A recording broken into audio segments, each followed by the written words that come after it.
Hello, everyone. Um, this is one of the more difficult videos. This is specifically directed at the upcoming Danish Nationals, and this is I've been trying to answer questions that people have been asking me about. How's it going to run, and what's going to happen, and all that. And there's a FAQ for that in the event page itself. But there's also been some questions about what not to do. Um, and there are some of the competitive players that want to know what are the sort of how's it all going to be handled. And it's one of the things that's been really difficult getting into bold action as a competitive play with the WTC and all of that, and going to tournaments abroad. What will we accept and what will we not? And one of the things that people were asking about was, when is something I'm doing? When is it a dig move? When am I being a dig player? And when will a TO come over and just mess up my table? So let me talk about the things that we shouldn't accept when playing tournaments at bold action, and maybe some of the limits for that. Let me start with the dig moves. If you're making a move that will ensure that your opponent has no chance at all of playing the game, then that is a dig move, and a TO should come over and make sure that that doesn't happen.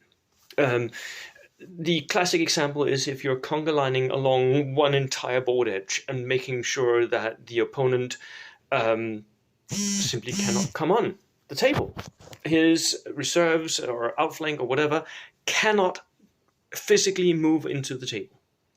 That is a dig move, and a TO should enforce that as not something you're allowed to do. Are you then allowed to use your vehicles as mobile cover, or as like set them up so that they block something? Yes, you are. That is not being a dig move. But if you have one objective on the table and you are surrounding it with your own vehicles so that the opponent has no chance of getting in there because he can't kill the vehicles and he can't get to the troops inside, whatever. If there's zero chance of the opponent actually getting into that objective, then that again is a dig move. But if you have an opening, or if there is like some chance that he can move in there, then it's not. Then you're being a very hard, very, very competitive, slightly naughty player. But you can do that. So that is what a dig move is. It's when you take away the opponent's ability to actually try and play the game. So that's one thing that we don't like, and I think that the TO at the Danish Nationals should enforce. There are also other things, and maybe I should illustrate. Do I have my dice bag here? No, I don't. Anyways, the handling of the order dice. When you are handling order dice, you should ensure that you're not being accused of cheating. So many people, I'll see this, and I do this myself, unfortunately, will stand with their hand down the bag and just shuffle it around while the opponent is doing whatever. And then as soon as he's done, they'll pull a dice out. But the opponent cannot be sure that you haven't already picked it, and just standing with one dice in your hand and shaking the bag. So please don't do that. Let the opponent do what they're doing, then hold out the bag so that you can't see down it, because other people will just stand with the bag in front of them where they can look down it. Don't do that. Hold it out, pull out a dice. That is the good way to do it.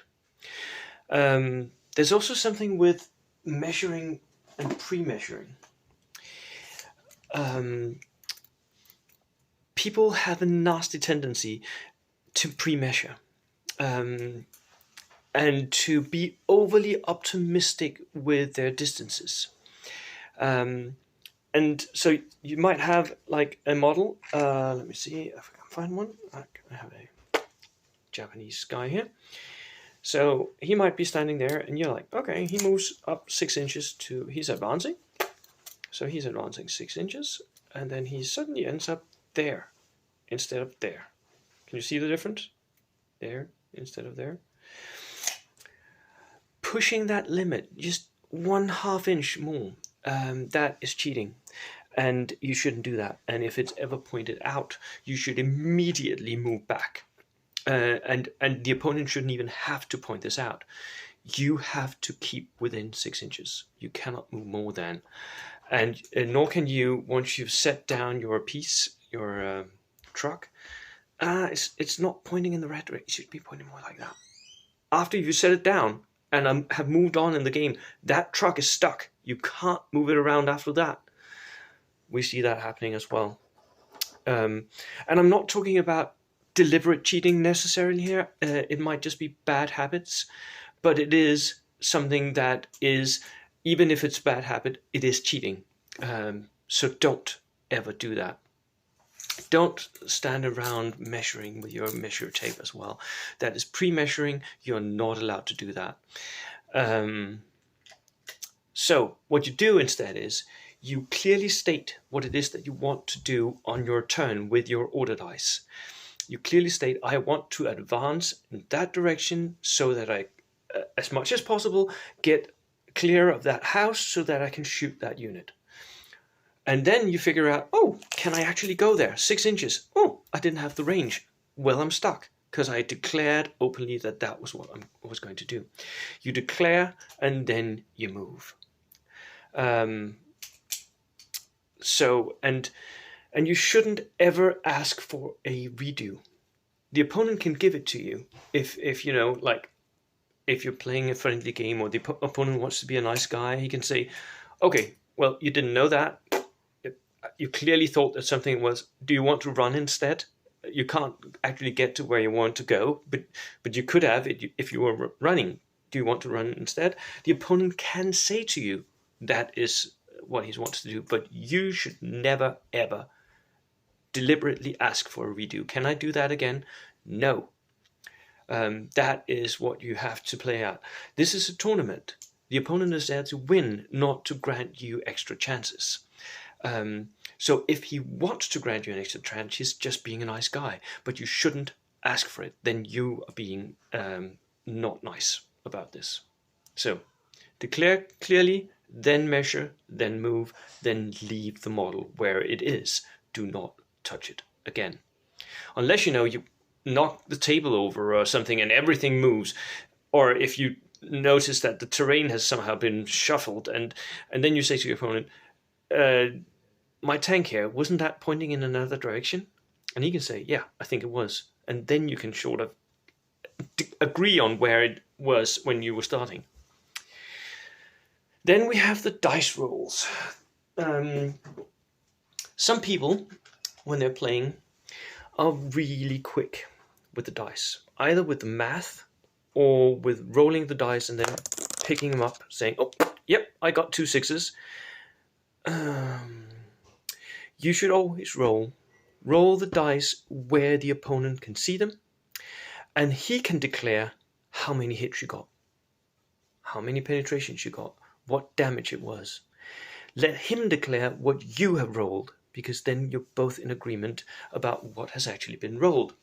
Do not ever roll the dice very quickly, then pick it up before the opponent has a chance to look at it. That die roll is an attempt to cheat. Don't do it. Let it lie where it is. If it's cocked, then show it to the opponent. Let him say that is cocked or not. Ideally, you should use dice trays, right? I'm really bad at that myself.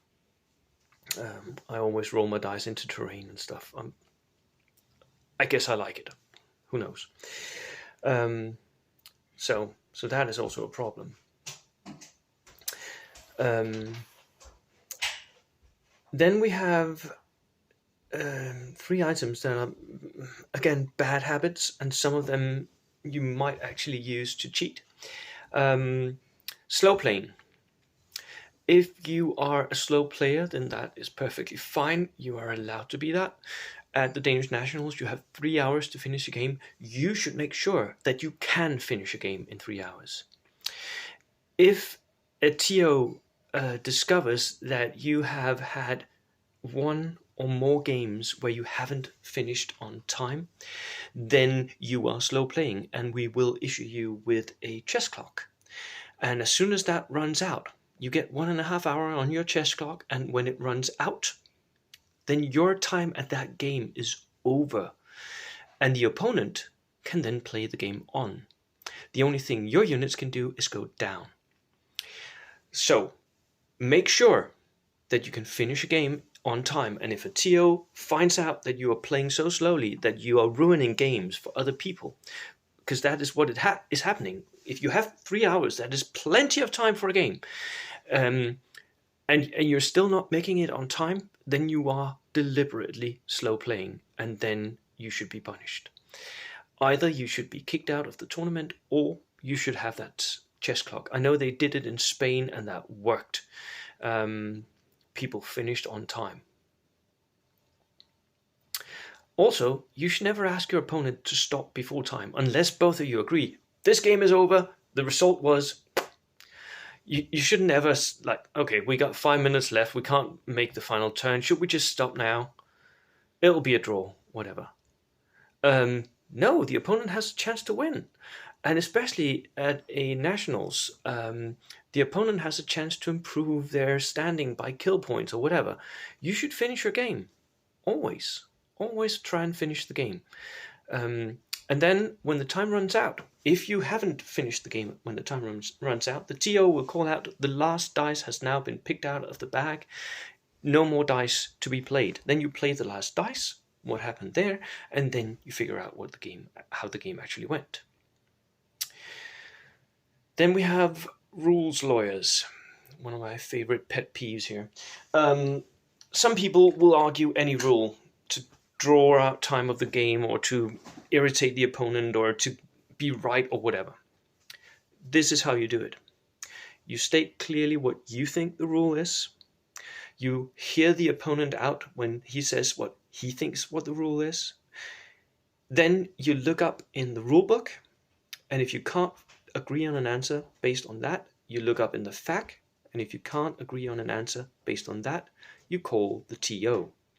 When you've called the TO, that is it. The TO will state what it is that the rule is, and the TO is always right. There is no arguing, there is no explaining anything more. The TO has stated what the rule is, then you play with that.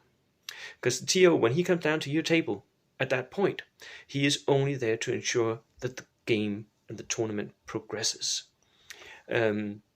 So he can say whatever he wants. It can be as wrong as it is. It doesn't matter. You can figure it out after the tournament. Then you can complain all you like. But at the tournament, when he has told you what the rule is, that is what you're playing.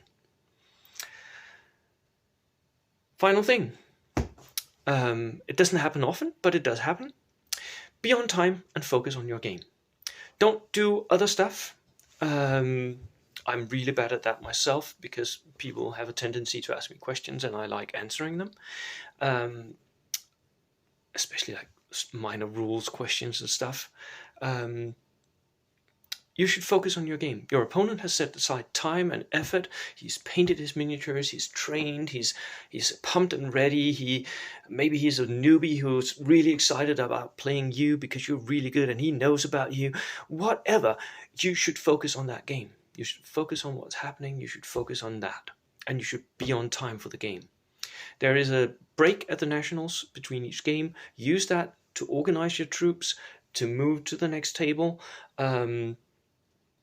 and be ready for the next game. Don't go out and start smoking, or you have to go and get extra lunch or whatever. No, be on time for your game. As a courtesy to your opponent. So yeah, that was my talk about, and I know this was very negative. I'm not trying to be negative. All the games are of course going to go brilliantly. This was just an answer to a query about what not to do when you're playing in a tournament. So, hope you enjoyed it. Cheers. See you at the Nationals.